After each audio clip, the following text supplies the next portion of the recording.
हरे Krishna. NCERT reading में आपका स्वागत है। आज हिस्ट्री के छठे अध्याय पे चलते हैं। नए प्रश्न नए विचार पे। इसमें आज मिलते हैं अनघा से। अनघा निकली है सैर पर। अनघा आज पहली बार अपने विद्यालय की ओर से सैर पर जा रही थी। इसके लिए उसने देर रात पुणे यानी महाराष्ट्र में एक स्थान है पुणे से वाराणसी उत्तर प्रदेश की ट्रेन पकड़ी। स्टेशन पर अनघा को छोड़ने आई उसकी माँ ने अध्यापिका से बोला, बच्चों को बुद्ध के बारे में बताने के साथ साथ उन्हें सारनाथ दिखाने भी ले जाइएगा। ठीक है, यानी वाराणसी आ रही तो बुद्ध के बारे में बताने को बोल रही थी। तो आज चलते हैं बुद्ध की कहानियां पढ़ते हैं। बुद्ध की कहानी। बौद्ध धर्म के संस्थापक सिद्धार्थ थे, जिन्हें गौतम के नाम से भी जाना जाता है। उनका जन्म लगभग 2500 वर्ष पूर्व हुआ था। यह वह समय था जब लोगों के जीवन में तेजी से परिवर्तन हो रहे थे। जैसे कि तुमने अध्याय 5 में पढ़ा कि महाजनपदों के कुछ राजा इस समय बहुत शक्तिशाली हो गए थे। हजारों सालों के बाद फिर से नगर उभर रहे थे। गांव के जीवन में भी बदलाव आ रहा था। बहुत से विचारक इन परिवर्तनों को समझने का प्रयास कर रहे थे। वे जीवन के सच्चे अर्थ को भी जानना चाह रहे थे। बुद्ध क्षत्रिय थे तथा शाक्य नामक एक छोटे से गण से संबंधित भी थे। युवावस्था में ही ज्ञान की खोज में उन्होंने घर के सुखों को छोड़ दिया। अनेक वर्षों तक भ्रमण करते रहे तथा अन्य विचारकों से मिलकर चर्चा करते रहे। अंततः ज्ञान प्राप्ति के लिए उन्होंने स्वयं ही रास्ता ढूंढने का निश्चय किया। इसके लिए उन्होंने बोध गया विहार में एक पीपल के नीचे कई दिनों तक तपस्या की। अंततः उन्हें ज्ञान प्राप्त हुआ। इसके बाद से वे बुद्ध के रूप में जाने गए। यहाँ से वे वाराणसी के निकट स्थित सारनाथ आए, जहां उन्होंने पहली बार उपदेश दिया। कुशीनारा में मृत्यु से पहले का शेष जीवन उन्होंने पैदल ही एक स्थान से दूसरे स्थान की यात्रा करने और लोगों को शिक्षा देने में व्यतीत किया। ठीक, इसके आगे चलते हैं। तो बुद्ध ने शिक्षा दी कि यह जीवन कष्टों और दुखों से भरा हुआ है और ऐसा हमारी इच्छा और लालसाओं के कारण होता है। लालसाओं यानी जो हम हमेशा पूरी नहीं हो सकती। कभी कभी हम जो चाहते हैं वह प्राप्त कर लेने के बाद भी संतुष्ट नहीं होते हैं एवं और अधिक अथवा अन्य वस्तुओं को पाने की इच्छा करने लगते हैं। बुद्ध ने इसे लिप्सा को तृष्णा कहा। बुद्ध ने शिक्षा दी कि आत्म संयम अपनाकर हम ऐसी लालसा से मुक्ति पा सकते हैं। उन्होंने लोगों को दयालु होने तथा मनुष्यों के साथ साथ जानवरों के जीवन का भी आदर करने की शिक्षा दी। वे मानते थे कि हमारे कर्मों के परिणाम, चाहे वे अच्छे हों या बुरे, हमारे वर्तमान जीवन के साथ साथ बाद के जीवन को भी प्रभावित करते हैं। बुद्ध ने अपनी शिक्षा सामान्य लोगों की प्राकृत भाषा में दी। उस समय प्राकृत भाषा प्रचलन में थी। इससे सामान्य लोग भी उनके संदेश को समझ सके। ठीक, तो सर्वप्रथम जो उपदेश दिया था वो सारनाथ स्तूप वहां बना है। तो इस इमारत को स्तूप के नाम से जाना जाता है। यहीं पर बुद्ध ने अपना सर्वप्रथम उपदेश दिया। इसी घटना की स्मृति में यहाँ स्तूप का निर्माण किया गया। अध्याय 11 में तुम इस स्तूप के बारे में और अधिक पढ़ोगे। ठीक है, चलिए वेदों की रचना के लिए किस भाषा का प्रयोग हुआ यह बताइए। बुद्ध ने कहा कि लोग किसी शिक्षा को केवल इसलिए नहीं स्वीकार करें कि यह उनका उपदेश है, बल्कि वे उसे अपने विवेक से मापें। आओ देखो उन्होंने ऐसा किस प्रकार किया।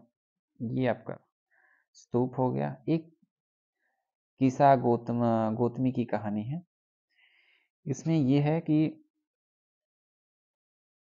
यह बुद्ध के विषय में एक प्रसिद्ध कहानी है। एक समय की बात है, किसा गौतमी नामक एक स्त्री का पुत्र मर गया। इस बात से वह इतनी दुखी हुई कि वह अपने बच्चे को गोद में लिए नगर की सड़कों पर घूम घूम कर लोगों से प्रार्थना करने लगी कि कोई उसके पुत्र को जीवित कर दे। एक भला व्यक्ति उसे बुद्ध के पास ले गया। बुद्ध ने कहा, मुझे एक मुट्ठी सरसों के बीज ला कर दो, मैं तुम्हारे पुत्र को जीवित कर दूंगा। किसा गोमती बहुत प्रसन्न हुई। पर जैसे ही वह बीज लाने के लिए जाने लगी तभी बुद्ध ने उसे रोका और कहा, ये बीज ऐसे घर से मांग कर लाओ जहाँ किसी की मृत्यु न हुई हो। किसा गोमती एक दरवाजे से दूसरे दरवाजे गई, लेकिन वह जहाँ भी गई उसने पाया कि हर घर में किसी न किसी के पिता, माता, बहन, भाई, पति, पत्नी, बच्चे, चाची, चाचा, दादा, दादी की मृत्यु हुई थी। बुद्ध दुखी माँ को क्या शिक्षा देने का प्रयास कर रहे थे? ये बुद्ध के बारे में हो गया। अब पढ़ते हैं उपनिषद क्या था। उपनिषद क्या है? जिस समय बुद्ध उपदेश दे रहे थे उसी समय या उससे भी थोड़ा पहले दूसरे अन्य चिंतक भी कठिन प्रश्नों का उत्तर ढूंढने का प्रयास कर रहे थे। उनमें से कुछ मृत्यु के बाद के जीवन के बारे में जानना चाहते थे, जबकि अन्य यज्ञों की उपयोगिता के बारे में जानने को इच्छुक थे। इनमें से अधिकांश चिंतकों का यह मानना था कि इस विश्व में कुछ तो ऐसा है जो कि अस्थायी है और जो मृत्यु के बाद भी बचा रहता है। उन्होंने इसका वर्णन आत्मा अथवा ब्रह्मा अथवा सार्वभौम आत्मा के रूप में किया। वे मानते थे कि अंततः आत्मा तथा ब्रह्मा एक ही है। ऐसे कई विचारों का संकलन उपनिषद में हुआ है। उपनिषद उत्तर वैदिक ग्रंथों का हिस्सा थे। उपनिषद का शाब्दिक अर्थ होता है गुरु के समीप बैठना। इन ग्रंथों में अध्यापकों और विद्यार्थियों के बीच बातचीत का संकलन किया गया है। प्रायः ये विचार सामान्य वार्तालाप के रूप में प्रस्तुत किए गए हैं। इधर बॉक्स में है कि भारतीय दर्शन की 6 पद्धतियां, जिनको खट दर्शन भी कहा जाता है, सदियों से भारत द्वारा सत्य की बौद्धिक खोज का प्रतिनिधित्व दर्शन की 6 शाखाओं ने किया। ये वैशेषिक, न्याय, सांख्य, योग, पूर्व मीमांसा और वेदांत या उत्तर मीमांसा दोनों सेम है। 6 कौन से हैं? फिर से देख लें एक बार। वैशेषिक, न्याय, सांख्य, योग, पूर्व मीमांसा और वेदांत या उत्तर मीमांसा, पूर्व मीमांसा या उत्तर मीमांसा के नाम से जाने जाते हैं। दर्शन की इन 6 पद्धतियों की स्थापना क्रमशः ऋषि कणाद, यानी वैशेषिक को ऋषि कणाद, न्याय को गौतम, सांख्य को कपिल, योग को पतंजलि, पूर्व मीमांसा को जैमिनी और वेदांत या उत्तर मीमांसा को व्यास द्वारा की गई मानी जाती है, जो आज भी देश में बौद्धिक चर्चा को दिशा देते हैं। जर्मन मूल के ब्रिटिश भारतविद फ्रेडरिक मैक्समूलर के अनुसार दर्शन की इन 6 शाखाओं का विकास कई पीढ़ियों के दौरान व्यक्तिगत विचारों के योगदान से हुआ है। यद्यपि ये एक दूसरे से भिन्न दिखते हैं, तथापि सत्य की इनकी समझ में आधारभूत तालमेल दिखता है। ठीक, ये हो गया। तो बुद्धिमान भिखारी की एक कहानी आती है इसमें। यह वार्तालाप छांदोग्य उपनिषद नामक प्रसिद्ध उपनिषद की एक कहानी पर आधारित है। शौनक व अभिप्रतारिण नामक 2 ऋषि सार्वभौम आत्मा की उपासना करते थे। एक बार ज्यों वे भोजन के लिए बैठे, एक भिखारी आया और भोजन मांगने लगा। शौनक ने कहा, हम तुम्हें कुछ नहीं दे सकते। भिखारी ने पूछा, विद्वजन, आप किसकी उपासना करते हैं? अभिप्रतारिण ने उत्तर दिया, सार्वभौम आत्मा की। ओह, इसका मतलब आप यह जानते हैं कि यह सार्वभौम आत्मा संपूर्ण विश्व में विद्यमान है? ऋषि ने कहा, हाँ हाँ, हम यह जानते हैं। भिखारी ने फिर पूछा, अगर यह सार्वभौम आत्मा संपूर्ण विश्व में विद्यमान है तो यह मेरे अंदर भी विद्यमान है। मैं कौन हूँ? मैं इस विश्व का एक भाग ही तो हूँ। तुम सत्य बोलते हो युवा ब्राह्मण, इसलिए हे ऋषियों, मुझे भोजन न देकर आप उस सार्वभौम आत्मा को भोजन देने से मना कर रहे हैं। भिखारी की बात की सच्चाई जानकर ऋषियों ने उसे भोजन दे दिया। भिखारी ने भोजन पाने के लिए ऋषियों को किस तरह मनाया? ये है। ठीक है, तो इन चर्चाओं में भाग लेने वाले अधिकांशतः पुरुष ब्राह्मण तथा राजा होते थे। कभी कभी गार्गी जैसे स्त्री विचारकों का भी उल्लेख मिलता है। ठीक है, विद्वता के लिए प्रसिद्ध गार्गी राज दरबारों में होने वाले वाद विवाद में भाग लिया करती थी। निर्धन व्यक्ति इस तरह के वाद विवाद में बहुत कम ही हिस्सा लेते थे। इस तरह का एक प्रसिद्ध अपवाद सत्यकाम जाबाल का है। सत्यकाम जाबाल का नाम उसकी दासी माँ के नाम पर पड़ा। सत्यकाम के मन में सत्य जानने की तीव्र जिज्ञासा उत्पन्न हुई। गौतम नामक एक ब्राह्मण ने उन्हें अपने विद्यार्थी के रूप में स्वीकार किया तथा वह अपने समय के सर्वाधिक प्रसिद्ध विचारकों में से एक बन गए। उपनिषदों के कई विचारों का विकास बाद में प्रसिद्ध विचारक शंकराचार्य के द्वारा किया गया, जिसके बारे में तुम कक्षा 7 में पढ़ोगी। व्याकरणविद पाणिनि। इस युग में कुछ अन्य विद्वान भी खोज रहे थे। उन्हें प्रसिद्ध विद्वानों में एक पाणिनि ने संस्कृत भाषा के व्याकरण की रचना की थी। उन्होंने स्वरों व्यंजनों को एक ऐसे विशेष क्रम में रखकर उनके आधार पर सूत्रों की रचना की। ये सूत्र बीजगणित के सूत्र से काफी मिलते जुलते थे। इसका उपयोग कर उन्होंने संस्कृत भाषा के प्रयोग के नियम लघु सूत्रों लगभग 3000 के रूप में लिखे। फिर आगे चलते हैं। जैन धर्म। जैन धर्म क्या पढ़ते हैं कि इसी युग में अर्थात लगभग 2500 वर्ष पूर्व जैन 2500 वर्ष पूर्व 2500 वर्ष पूर्व जैन धर्म के 24वें तथा अंतिम तीर्थकर वर्धमान महावीर ने भी अपने विचारों का प्रसार किया। वह वज्जी संघ के लिच्छवी कुल के एक क्षत्रिय राजकुमार थे। वज्जी संघ था, लिच्छवी कुल था। इस संघ के विषय में तुमने अध्याय 5 में पढ़ा है। 30 वर्ष की आयु में उन्होंने घर छोड़ दिया और जंगल में रहने लगे। 12 वर्ष तक उन्होंने कठिन व एकाकी जीवन व्यतीत किया। इसके बाद उन्हें ज्ञान प्राप्त हुआ। उनकी शिक्षा सरल थी। सत्य जानने की इच्छा रखने वाले प्रत्येक स्त्री व पुरुष को अपना घर छोड़ देना चाहिए। उन्हें अहिंसा के नियमों का कड़ाई से पालन करना चाहिए, अर्थात किसी भी जीव को न तो कष्ट देना चाहिए और न ही उसकी हत्या करनी चाहिए। महावीर का कहना था कि सभी जीव जीना चाहते हैं, सभी के लिए जीवन प्रिय है। महावीर ने अपनी शिक्षा प्राकृत में दी। यही कारण है कि साधारण जन भी उनके तथा उनके अनुयायियों की शिक्षाओं को समझ सके। देश के अलग अलग हिस्सों में प्राकृत के अलग अलग रूप प्रचलित थे। प्रचलन क्षेत्र के आधार पर ही उनके अलग अलग नाम थे। जैसे मगध में बोली जाने वाली प्राकृत मागधी कहलाती थी। क्या थी? मगध में बोली जाने वाली प्राकृत क्या थी? मागधी कहलाती थी। जैन नाम से जाने गए महावीर के अनुयायियों को भोजन के लिए भिक्षा मांगकर सादा जीवन बिताना होता था। उन्हें पूरी तरह से ईमानदार होना पड़ता था तथा चोरी न करने की उन्हें सख्त हिदायत थी। उन्हें ब्रह्मचर्य का पालन करना होता था। पुरुषों को वस्त्रों सहित सब कुछ त्याग देना पड़ता था। पुरुष सब कुछ त्याग देते थे। इसके बाद अधिकांश व्यक्तियों के लिए ऐसे कड़े नियमों का पालन करना कठिन था। फिर भी हजारों व्यक्तियों ने इस जीवन शैली को जानने और सीखने के लिए अपने घरों को छोड़ दिया। कई अपने घरों पर ही रहते और भिक्षु भिक्षुणी बने लोगों को भोजन प्रदान कर उनकी सहायता करते रहे। मुख्यतः व्यापारियों ने जैन धर्म का समर्थन किया। किसानों के लिए इन नियमों का पालन अत्यंत कठिन था, क्योंकि फसल की रक्षा के लिए उन्हें कीड़े मकोड़ों को मारना पड़ता था। बाद की सदियों में जैन धर्म उत्तर भारत के कई हिस्सों के साथ साथ गुजरात, तमिलनाडु, कर्नाटक में भी फैल गया। महावीर तथा उनके अनुयायियों की शिक्षाएं कई शताब्दियों तक मौखिक रूप में ही रही। वर्तमान रूप में उपलब्ध जैन धर्म की शिक्षाएं लगभग 1500 वर्ष पूर्व गुजरात में वल्लभी नामक स्थान पर लिखी गई थी। जैन का क्या अर्थ होता है?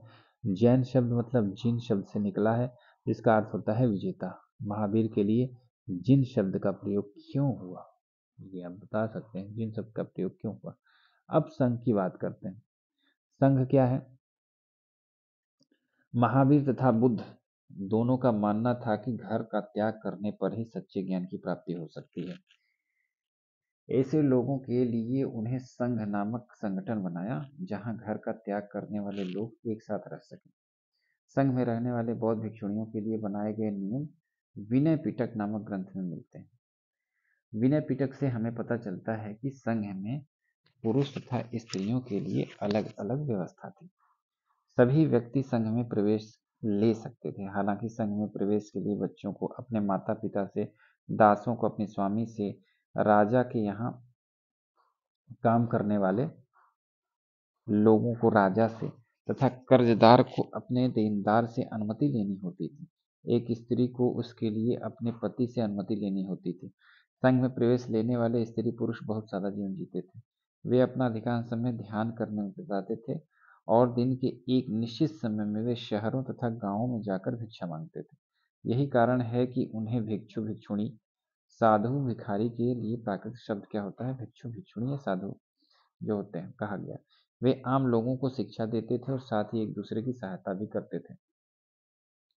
ठीक है, और इसके आगे देखते हैं। किसी तरह की आपसी लड़ाई का निपटारा करने के लिए प्रायः बैठकें भी किया करते थे। संघ में प्रवेश लेने वाले ब्राह्मण, क्षत्रिय, व्यापारी, मजदूर, नाई, गणिकाएं, दास शामिल थे। इनमें से कई लोगों ने बुद्ध की शिक्षाओं के विषय में लिखा और कुछ लोगों ने संघ में अपने जीवन के विषय में सुंदर कविताओं की रचना की। पहाड़ी को काटकर बनाई गई ये गुफा, यह कारले कहाँ है? महाराष्ट्र। कारले का चैत्य एक गुफा है। भिक्षु भिक्षुणी इन शरण स्थलों में रहकर ध्यान करते थे।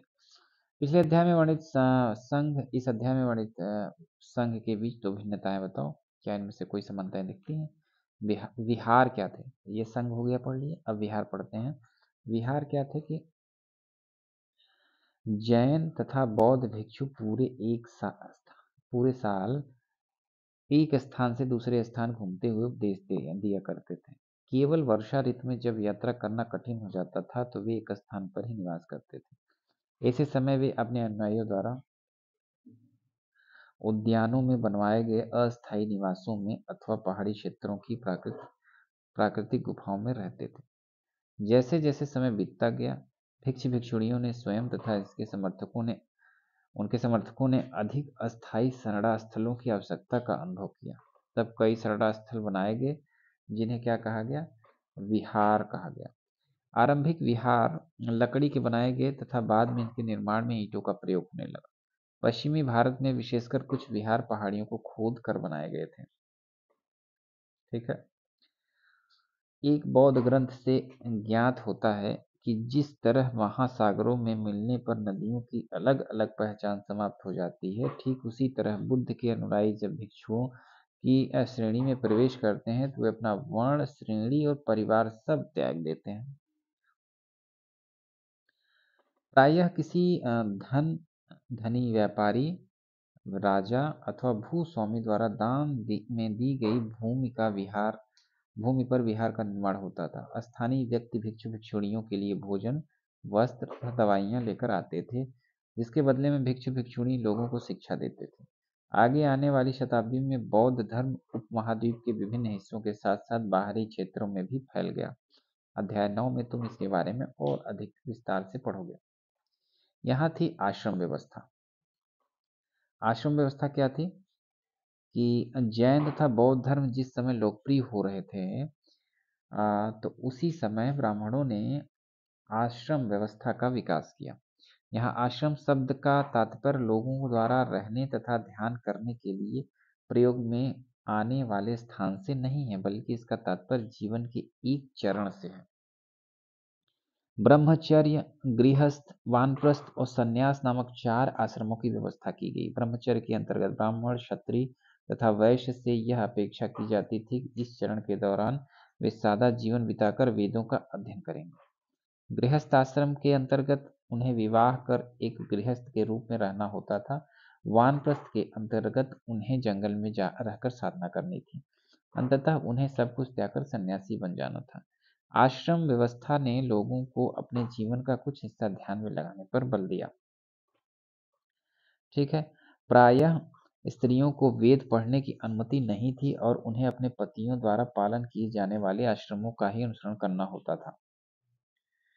ठीक, इसके आगे देखते हैं। अन्यथा जिस समय बौद्ध, जैन ये सब हमारे भारत में थे तो उस समय अगर विश्व पटल पर देखें तो एटलस में ईरान को ढूंढो। ईरान की बात कर रहे हैं इसमें। जरथुष्ट्र एक ईरानी पैगंबर थे। उनकी शिक्षाओं का संकलन जिंदअवेस्ता नामक ग्रंथ में मिलता है। जिंदअवेस्ता की भाषा तथा इसमें वर्णित रीति रिवाज वेदों की भाषा रीति रिवाजों से काफी मिलते जुलते हैं। जरथुष्ट्र की मूल शिक्षा का सूत्र है सद्विचार, सद्वचन, सद्कार्य। हे ईश्वर, बल, सत्य प्रधानता एवं सद्विचार प्रदान कीजिए, जिसके जरिए हम शांति बना सकें। 1000 से अधिक वर्षों तक जरथुस्त्रवाद ईरान का एक प्रमुख धर्म बना रहा। ईरान का बाद में कुछ जरथुस्त्रवादी ईरान से आकर गुजरात और महाराष्ट्र के तटीय नगरों में बस गए। वे लोग ही आज के पारसियों के पूर्वज हैं। आज के पारसियों के पूर्वज वही जरथुस्त्र है। उपयोगी शब्द की बात करें तो तृष्णा है, प्राकृत है, आत्मा, ब्रह्मा, उपनिषद, जैन, अहिंसा, भिक्षु, संघ, विहार, आश्रम। और सबसे इम्पोर्टेंट हमारा आता है आज का सेगमेंट, महत्वपूर्ण तिथियां। तो उपनिषदों के विचारक और जैन, महावीर तथा बौद्ध या बुद्ध लगभग 2500 साल पहले आए थे, आज से 2500 साल पहले। जैन ग्रंथों का लेखन लगभग 1500 साल पूर्व का है। जैन ग्रंथों का लेखन। ये एक्सरसाइज है। अब आते हैं 7 चैप्टर पे अगले वीडियो में। अशोक एक अनोखा सम्राट जिसने युद्ध का त्याग किया। बहुत बहुत धन्यवाद।